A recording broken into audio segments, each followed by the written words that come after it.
If I can tell you that I have to be very disciplined in order to get off some of these platforms, I can only imagine what it's like for some of the youngsters out there. Some of those who might not be able to be as disciplined.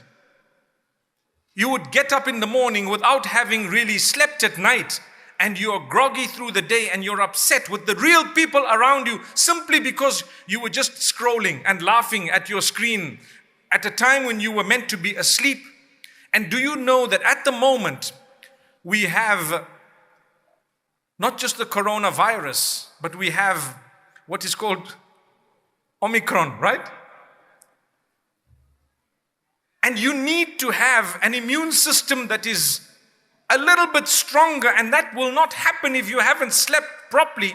And if you're going to be on your phone, you're not going to be able to sleep properly. So what's going to happen?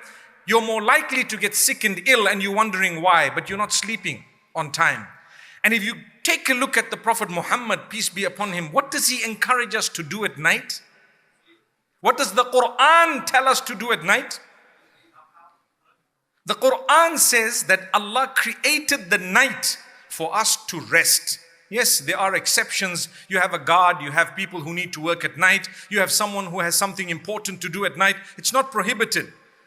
Allahu alladhi ja'ala lakum al-layla litaskunu fihi wan-nahara mubsira. It's Allah who created the night in order for you to rest in order for you to achieve that comfort in. And He created the day such that you can see in it. So that's why you work. That's why you get up and you do things during the day. Allah wants you to get up in the morning for Salatul Fajr. That's not possible to happen unless you sleep on time. So let's realize that we have beautiful guidance.